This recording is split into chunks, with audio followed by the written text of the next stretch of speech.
नमस्कार, समय दर्पण हेरेर बस्नुहुने सम्पूर्ण दर्शकवृन्दलाई स्वागत जनाउँदछौँ। मनोरञ्जनमूलक भिडियो साथै वरिपरिका खबर हेर्नका निम्ति यस च्यानललाई सब्स्क्राइब गर्न नभुल्नुहोला। हेर्नुहोस् खबर विस्तारमा।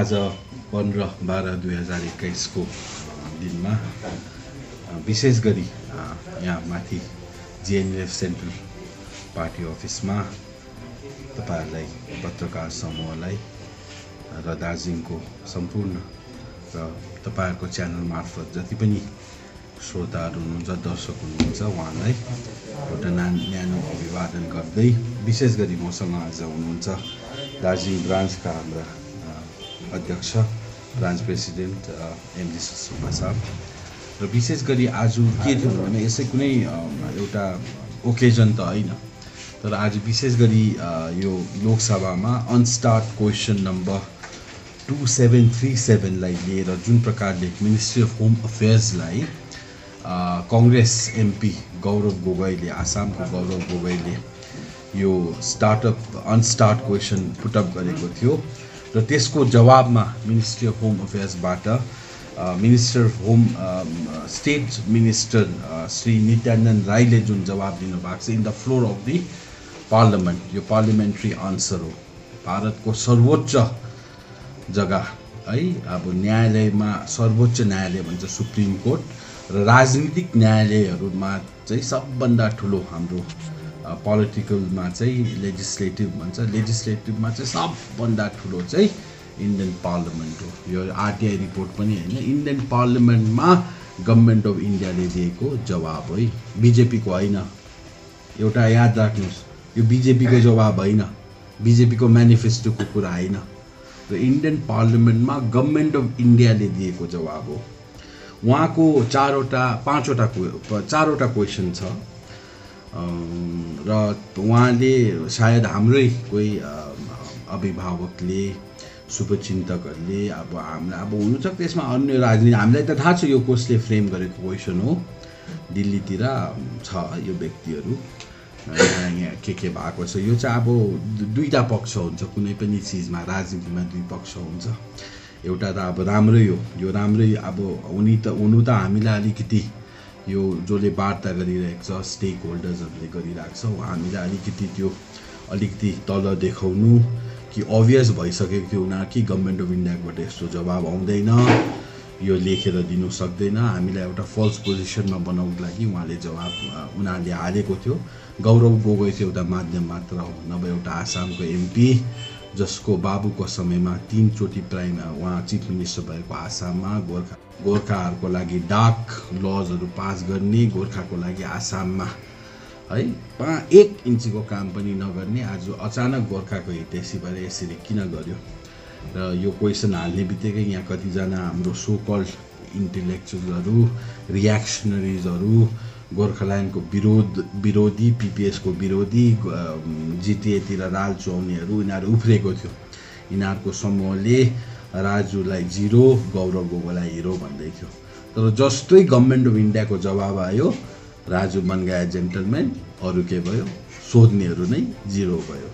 र विशेष गरी यो चारवटा क्वेशनमा गभर्नमेन्ट अफ इन्डियाले पर्मानेन्ट पोलिटिकल सल्युसन को लागि के गरिरहेको छ यसको डिटेल्स पठाऊ, र ट्राइपार्टाइट टक्समा के भयो त्यसको डिटेल्स पठाऊ, र अर्को चाहिँ के क्लेमहरू गर्यो, को पार्टीहरू इन्भल्भ थियो, के डिसिसनमा अराइभ गर्यो भन्ने क्वेसन, र गभर्नमेन्टले कहिलेसम्म एउटा डेडलाइन सेट गरेको छ ट्राइपार्टाइट टक्स तुराउने र यसको फलाफल के, यो सब विषयमा उनीहरूले एउटा जानकारी मागेको थियो।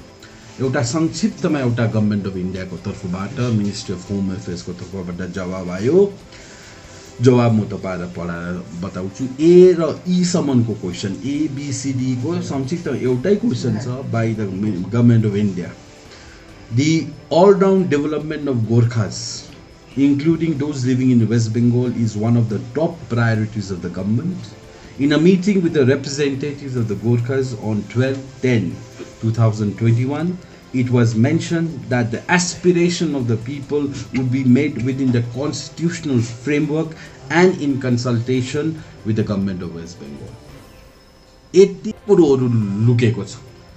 एक नम्बर चाहिँ जसले भन्दै थियो 12 तारिक मिटिङै भएन, यो अनअफिसियल हो, पार्लिमेन्टमा बसेर कसैले पनि ढार्दैन, किनभने पार्लिमेन्टमा एउटा ओथ लिएर बसेको र होम मिनिस्ट्रीबाट आएको जवाब हो। 12 तारिकको मिटिङ लेजिटिमेट थिएछ, ट्राइपार्टेट थिएछ।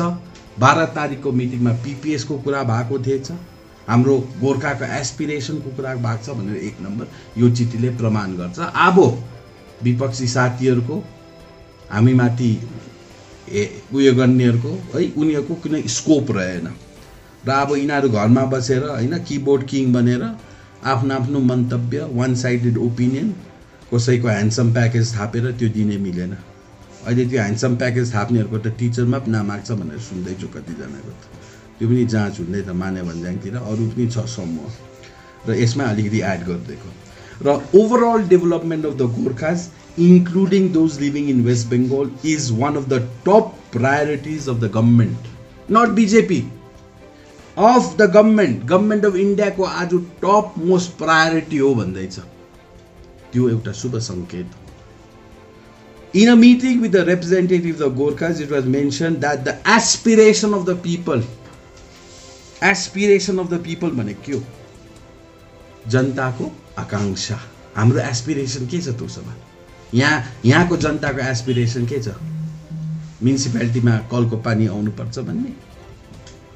यहाँको मान्छेको एस्पिरेसन मेरो घरमा हिलो माटोमा एक्सकाभेटर चलाउने। यहाँको मान्छेको एस्पिरेसन के छ? जिटिएको कुर्सीमा फेरि बस्ने। प्रत्येक गोर्खाको एस्पिरेसन चाहिँ गोर्खाल्यान्ड हो र त्यसको कदर भएको छ। हुन्छ हुँदैन त्यो अर्को कुरो, तर बस्यो नि त। Aspiration of the people of Darjeeling hills of the Gorkhas anywhere in India is Gorkhaland. यहाँ लेखेको छैन त्यस्तो, तर मैले अब त्यो पोजिटिभ त मैले तपाईँहरूलाई बताएको। अर्को कुरा आएको छ, एस्पिरेसन भनिसकेपछि विदिन द कन्स्टिट्युसनल फ्रेमवर्क, एकदमै सही कुरो। Within the constitutional framework state एक्टमा नहुने रहेछ, कन्स्टिट्युसनको फ्रेमवर्कमा हुने भन्दा सेन्ट्रल एक्टको कुरा आयो। अब यो बङ्गालको जिटिए त काम लागेन। गभर्मेन्ट अफ इन्डियाले कमिटमेन्ट गरिसकेपछि कसरी जिटिएको इलेक्सन हुन्छ त्यो पनि भयो। अब यसको हाम्रो बुझाइ है, हाम्रो बुझाइ चाहिँ यो छ र हाम्रो बुझाइ नै सही बुझाइ हो म भन्दिनँ, तर this is the factual reality र यो कुरोहरू छ। And in consultation with the government of West Bengal, यसमा खेल्दैछ हाम्रो मान्छेले। कन्सल्टेसन भनेको के? What is the meaning of consultation? परामर्श, डिसिसन होइन नि, इम्पोजिसन होइन नि, कन्सल्टेसन गर्नै पर्यो नि त। फेडरल पोलिटी हो, article 3 of the Indian constitution छ। फेडरल पोलिटीलाई अब्लिरेट गर्नु हुँदैन, डिस्कार्ड गर्नु हुँदैन, सुपरसिड गर्नु हुँदैन। भारत देशमा कुनै पनि चिज हुन्छ भने त सोध्नु त पायो, कन्सल्ट त गर्नु पर्यो, परामर्श त लिनु पर्यो नि त। अन्त परामर्श त लिनै पर्छ, किनभने आजको दिनमा बङ्गालमा टिएमसी गभर्मेन्ट छ, बिजेपी गभर्मेन्ट छैन। बिजेपी गभर्मेन्टमा त यो परामर्श पनि जरुरी थिएन र परामर्श हुन्छ, गर्नै पर्छ। आज जति पनि अकर्डहरू भयो, ठुल्ठुलो अकर्डहरू भयो, स्टेटहरू बन्यो, परामर्श त भएको हो नि त, कन्सल्टेसन। र यो सब चिज छ र यसको लागि म 1 नम्बर त मलायस भन्छ नि, इल इन्टेन्सन गरेर गरेको भए तापनि गौरव गोगाईलाई धेरै धेरै धन्यवाद। एउटा बधाई छ कि एउटा आज ट्रुथ निक्ल्यो। हामीले नै सोधेको भए हामीले त सोध्नु सक्थेनौँ, तर अब कङ्ग्रेसको एमपीले पार्लिमेन्टमा सोध्यो र दुधको दुध पानीको पानी भयो। एउटा लेजिटिमेट ट्राइपार्टेट टक्स चल्दैछ।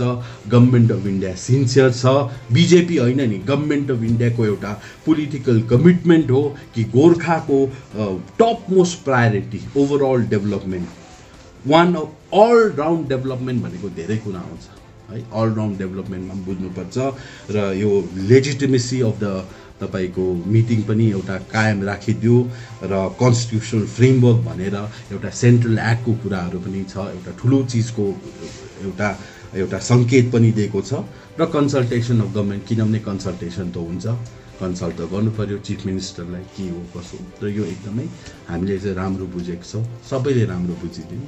अनि गोर्खाहरूको गोर्खाल्यान्ड हो भन्ने एउटा पनि सबलाई क्लियर छ।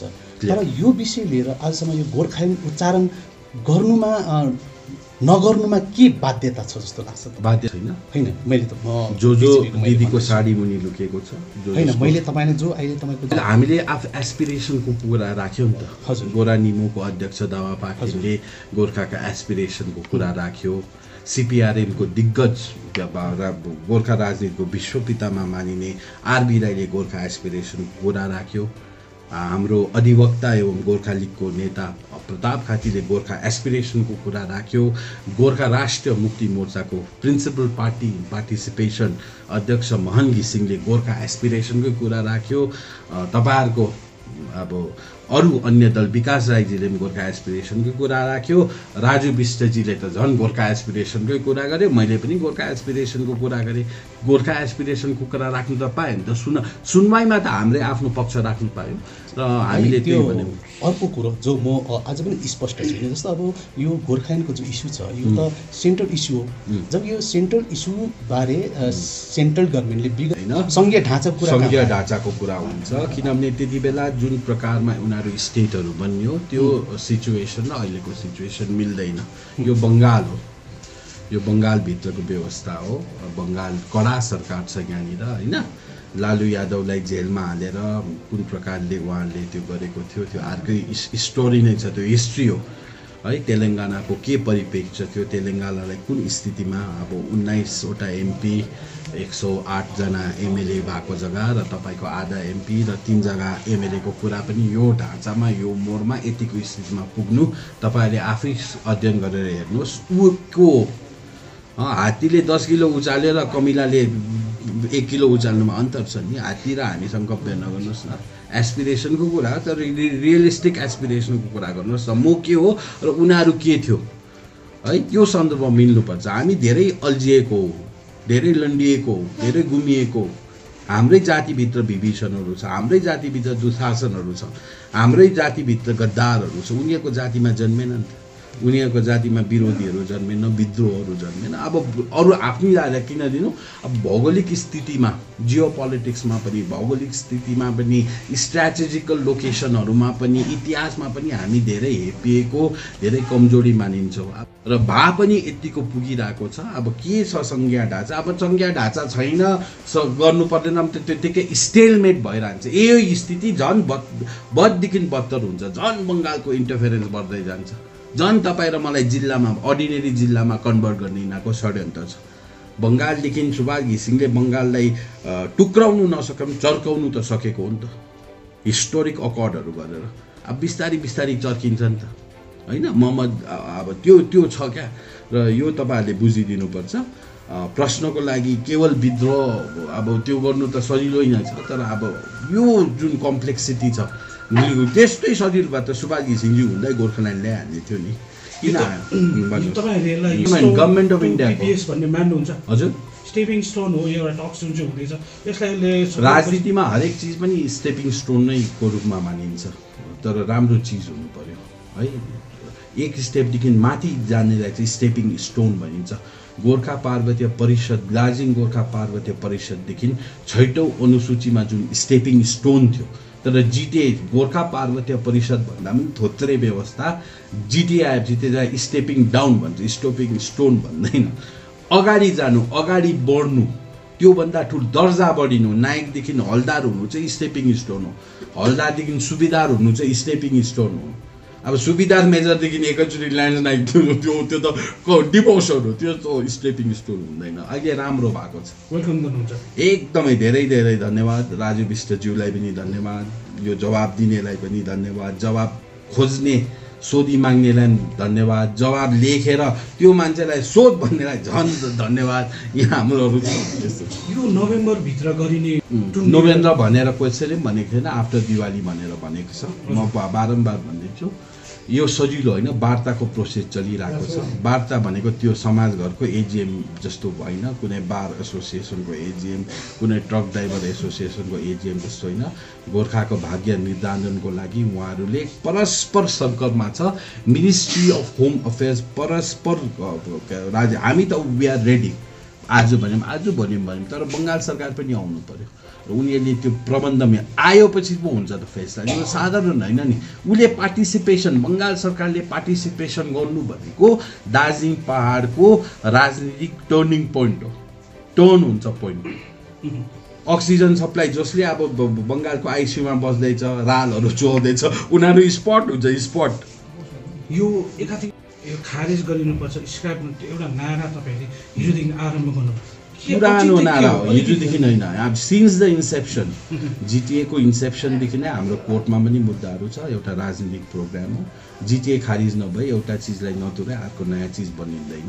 तपाईँलाई लाग्दैन स्वतः 2017को आन्दोलन अघि जिटिएमा बस्ने जनप्रतिनिधि राजीनामा दिएपछि त्यो एउटा कानुनी रूपमा त्यस्तो हुँदैन।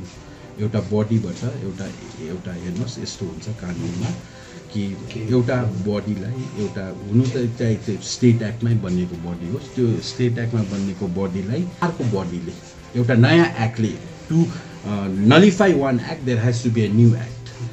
गोर्खा पार्वतीय परिषद, दार्जिलिङ गोर्खा पार्वतीय परिषदलाई अनल गर्नुको लागि एउटा नयाँ एक्ट जिटिए स्टेट एक्ट बनायो। त्यस्तै यो अब यो खारिज चाहिँ हुन्छ किन पिपल एस्पिरेसनमा छैन, हस्ताक्षर गर्ने पार्टी इन्ट्रेस्टेड छैन। हस्ताक्षर 3 पार्टीले गरेको हो, Gorkha Janmukti Morcha, government of India र वेस्ट बेङ्गल। अहिले को इन्ट्रेस्टेड देखिँदैछ? 3 पार्टी इन्ट्रेस्टेड देखिँदैन। गोर्खा जनमुक्ति मोर्चाले त रेजिग्नेसन टेन्डर गरेको, गभर्मेन्ट अफ इन्डियाले ट्राइपार्टाइट बोलाएपछि नयाँ समीकरण तयार हुँदैछ। र पश्चिम बङ्गालको मुख्यमन्त्री जसको यति डरलाग्दो हिटलरियन भन्छ नि, डगम्याटिक, उसले त चाहे भोलि गर किन गर्दैन? बिचमा इलेक्ट्रोल रोडको बहाना किन दिँदैछ, बिचमा कोरोनाको बहाना किन गर्दै? उसलाई थाहा छ यो चल्दैन। फेरि ममता ब्यानर्जीको क्रिएसन पनि त होइन यो त सिपिएम सरकारले बनाइराखेको हो।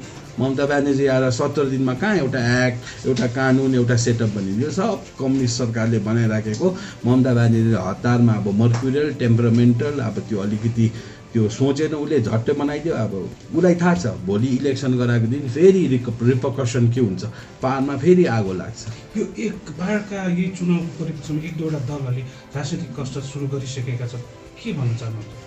अब गर्छ ओलम्पिक्स 4 वर्ष पछाडि छ भने अनि 5 जनवरीमा नयाँ त्यो घोषणा के सूचीपत्र इलेक्ट्रोल त्यो भएपछि त्यो माथि घोषणा गरिने भने सिएमको भनाइ छ।